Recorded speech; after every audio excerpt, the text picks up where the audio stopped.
এই মুহূৰ্তত আমি উপস্থিত আছোঁ জোনবিলৰ বাকৰিত পাহাৰ ভৈয়ামৰ সম্প্ৰীতিৰ মিলন উৎসৱ জোনবিল মেলা আৰু জোনবিল মেলাৰ বাবে ইতিমধ্যে প্ৰস্তুতি প্ৰায় সম্পূৰ্ণ হৈ উঠিছে আৰু যিহেতুকে গোভা দেউৰজাৰ নিৰ্দেশত প্ৰতি বছৰে যি জোনবিল মেলা অনুষ্ঠিত হয় সেই জোনবিল মেলাত জনগোষ্ঠীয় সংস্কৃতি তিৱা জনগোষ্ঠীৰ যি বিৰল কৃষ্টি আৰু পৰম্পৰা আৰু বিনিময়ৰ যি বিশেষ সেই বজাৰখনত প্ৰচলিত মুদ্ৰা ব্যৱস্থা কিছু সময়ৰ বাবে স্থবিৰ হৈ পৰে জোনবিলৰ সেয়াই বিশেষত্ব আৰু জোনবিলৰ বাবে সাজু কৰি তোলাইছে এনেদৰে বাকৰিখন আৰু এই বিশেষ যি ঘৰটো এইটো হৈছে চামাদি তিৱাসকলৰ যি চামাদি আচলতে সকলোৱে কিছু পৰিমাণে পৰিচিত চামাদি আৰ্হি ইয়াত প্ৰস্তুত কৰা হৈছে বৰঘৰ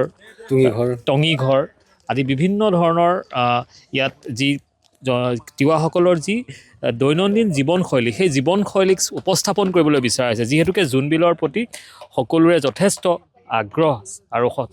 জোনবিলৰ বিষয়ে জানিবলৈ উৎসুকজনে জোনবিললৈ আহিলে বহু সমল লাভ কৰিব পাহাৰৰ উৎপাদিত হোৱা সামগ্ৰী ভৈয়ামত উৎপাদিত সামগ্ৰী মই এটা হাত বিনিময় কৰিবৰ কাৰণে গোভা ৰজাই ইয়াতে ৰাজ অভিষেক পাতি জোনবিল মেলাত জন্ম দিছিল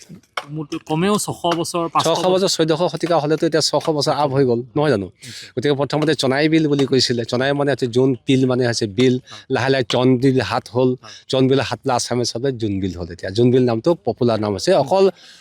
তিৱাসকলৰে নহয় অসমৰ নহয় ভাৰতবৰ্ষৰ এটা সম্পদ হৈছে অসমৰ বা ভাৰতবৰ্ষৰ লোকসকলে ইতিমধ্যে আমাৰ কালি গুজৰাটৰ পৰা ফোন কৰিছে মেলাটো কেনেকুৱা হয় ঠিক তেনেধৰণৰ কি এই যোগাযোগ ব্যৱস্থাবিলাক চলি থাকিব এতিয়া দৰবাৰত আমাৰ এই ৰাজভাতাটো এতিয়া সম্পূৰ্ণ কৰি তুলিছে সেই 23 তাৰিখৰ দিনাখনতে ইয়াতে ৰাজভাতা প্ৰদান কৰিব জোনবিলত মাছ মাৰিব আমাৰ কি কয় খামৰেঙা বিলত মাছ মাৰিব আৰু শেষ দিনাখন আমাৰ প্ৰতিটো ৰূপত কৰ সংগ্ৰহ কৰিব আৰু লগতে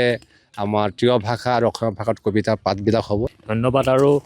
জনাই বিলৰ পৰা জোনবিল 600 বছৰীয়া এটা পৰিক্ৰমা আৰু এই 600 বছৰীয়া পৰিক্ৰমাত প্ৰতিবাৰে উদ্ভাসিত হৈ উঠিছে ভূমিপুত্ৰসকলৰ জীৱনশৈলী ভূমিপুত্ৰসকলৰ জীৱন সংস্কৃতি আৰু এই সংস্কৃতিৰে অন্য নাম হৈছে জোনবিল মেলা